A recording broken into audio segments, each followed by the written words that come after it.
Hello SGD, Sacred Geometry Decoded, and this will be part 28 of this series, Science of the Symbols.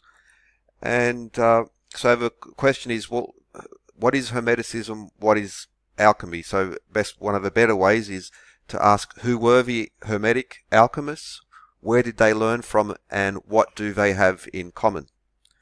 So previous episode I did a timeline explaining some of the key points, so basically from now and this, on this side, but over to back towards Basil Valentine especially, and how all these acclaimed, known, recognized Hermeticists, alchemists, all draw upon. There's a continuous link through there which this chain has been broken.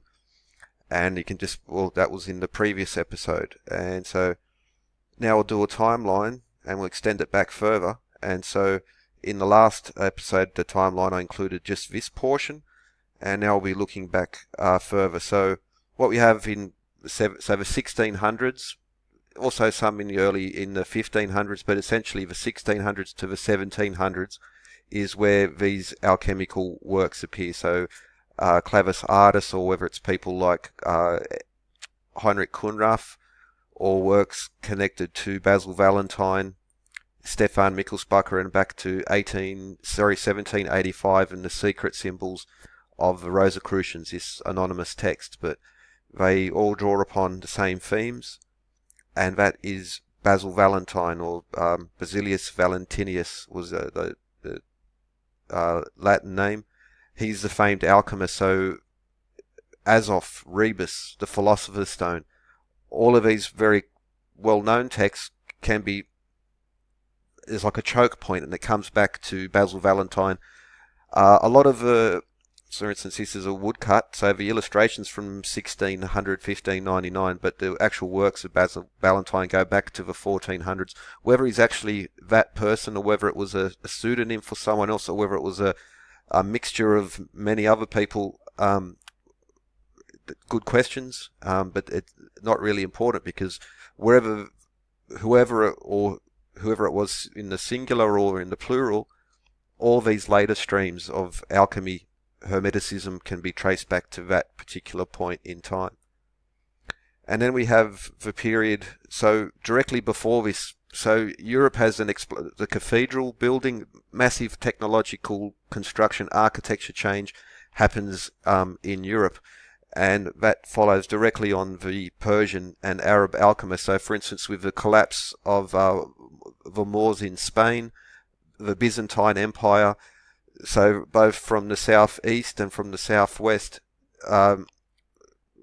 Central Europe, Western Europe, Italy, Germany, France, England, they're getting huge amounts of texts and information, and manuscripts are coming in again from the Moors in Spain, as well as the Byzantine, because they've just Constantinople has just fallen, and also through these other areas, including the lots of movement up, even from across the Mediterranean. But what we have is massive amounts of scripts, so manuscripts, and just as this explosion happens in Western Europe, we see that sort of a tail end, especially the heavy Persian Arab alchemists, so people like Gebber Hayam, I think, otherwise known as Gebber, and al-Qasim, sorry for those names, but they're very famous, very important, very influential Arab and Persian alchemists. We can see them, they're drawing the instruments, and even things like the Uribus and this red, black and white bird. Now these are symbols we will see consistently at the very core of all this later West European tradition. So we have directly before the West European explosion, we have this very important period. Arabs is early Caliphate, and the later part of the Persian Empire before the Islamization, but that did carry on for some centuries there. And that brings us back to somewhere between the 1st or the 3rd century AD, and a very important alchemist called Maria the Jewess. Now this is Michael Meyer, very important alchemist from the 17th century, and they, just like the Arab and Persian alchemists, these later European ones give credit and reference to Maria the Jewess, as she's known, also called Maria the Prophetess, and held in very, very high respect even in the Arab world. So Persian Arab alchemists, they quote the work of Maria the Jewess or Mary the Jewess often. Now, most links will say that Basil Valentine discovered how to make hydrochloric acid through salt and sulfur. But it's also been attributed to Mary the Jewess. And so even like sulfuric acid, vitriol, we see this throughout the Arab-Persian period, that they were writing on these things.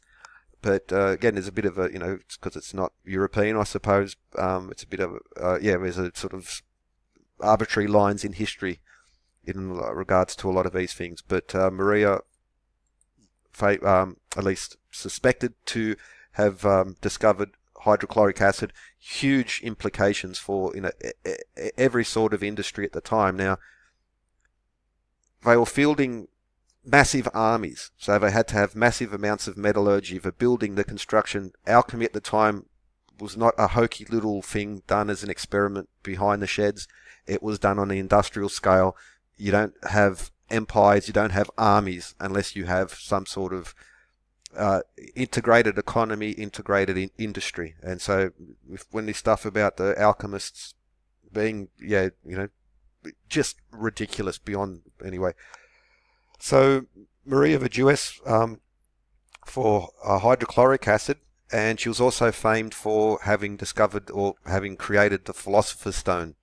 But hydrochloric acid, over 1,000 years possibly before Basil Valentine. But she's also famous for these. So even in the medieval period, right here we have a Maria's bath, which is an instrument which we get the name from her. Where we see the older depictions of it. Now the Karatakis as well is another alchemical, chemical, essential tool, essential instrument that she has credit for, and like now it's called the Soxhlet extractor. But it's got the, again, distillation and extracting all the basic principles of chemistry, or alchemy as is it called. Now, just before Maria the Jewess, actually not just before, but somewhere around about the 3rd century BC, give or take, depending, we have Cleopatra of Egypt, not the Queen Cleopatra, or what, there was many queens called Cleopatra, but Cleopatra the Alchemist. And she is also very revered amongst the Persian and later Islamic alchemists, for instance, who passed so much on to Europe. Now, what did she do? Well, she was also famous for having created the Philosopher's Stone, the alembic, so this essential tool in distillation. Was also credited to Cleopatra the Alchemist. She also wrote a book on weights and measures. The Chrysiopoeia, which translates to gold making. This is a famous one-page illustration of hers. Now, you got the Uribus there, but there's also what they seem to think is that this was gold making, that from lead to silver, for instance, the crescent moon, and Mercury to silver. This is not quite uncovered yet, and exactly do they mean like turning lead to gold, or as I tend to lean to myself, but they were uncovering the secrets of electrum and how to separate silver and gold and to purify these two, because at exactly the same time where Cleopatra the Alchemist is 3rd century BC, in Greece we see the use of the first coins, and that changed the world, and it changed the economics of, especially around the Mediterranean. But just as King Croesus and these others were making high quality alloys, now King Croesus, his coins were of electrum. It's a alloy of gold and silver, but by measuring the alloys, it's not naturally occurring. They're able to manipulate it. So, and how important is coinage? How important, even just for making jewelry, just for paint, to be able to control coinage and to have a coin that is of a guaranteed percentage of gold and silver, as where other coins in lesser developed places were not as valued, even though they were of the same weight. They might have even had more gold in them, but because the gold quantity was unknown, these coins were not as valuable, and coins such as the Lydian coin of King Croesus remained valuable, treasured for a long time after. So what exactly is gold making? Is it turning lead to gold? Well, there's more to it than that. But So Cleopatra, the Alchemist, and Maria the Jewess are two of the four women claimed to have achieved the Philosopher's Stone. So you just follow Rebus, follow Azov, follow the Alchemist and the Philosopher's Stone especially, and we can come back to these origins. Now, Zoroaster was another famed legendary alchemist, as in the Zoroastrianism as well. A lot of links to Mithras. So many links to Mithras here. It's crazy. But anyway, Zoroaster, now he's famous for, well, a few things. Now, the Philosopher's Stone, but he's also the pelican flask for circulating distillation. So this pelican symbol, I'm going to do, it's a Rosicrucian symbol. It's so important in Freemasonry and so many other aspects. State capital flags, emblems on churches, Protestant Catholic churches as well. You'll see this the pelican feeding her young, and that's a nice way to think about, because you have it's circulating, and so as the mother pelican, the blood in liquid is feeding the young. Now this picture doesn't have the young, so typically you have the young there, and so the young are being fed from the blood of the mother, and it's this circulating process, and that was how a lot of these symbols worked. They didn't have a technical term the way that we have them now. They would describe things in different ways. For instance, Archimedes' screw was described as a palm tree because of the way that the palm does this spiraling, just like, so there were different terms, before they had this big glossary of terms, they were describing things differently, and that's the pelican flask. And Zoroaster, so again, distillation, alchemy, connected in there. And that brings us back, now there's a few other notable mentions maybe, but let's go back to what's considered pretty much the origin of this, and that's Hermes Trismegistus. Hermes, the thrice great, 3 times great Hermes. This is a picture from Siena Cathedral in Italy by, now he's famous, one of the famous works or connections to Hermes Trismegistus is the Emerald Tablet. So we just clear up the clutter a little bit. So we have Hermes, Hermetic, Hermes, Hermeticism. And, well, who was Hermes? So Hermes to the Greek, Mercury to the Roman, Thoth to the Egyptians. What did they have all in common? They were gods of knowledge, science, alchemy, gods of weights and measures. That's where it comes from, really.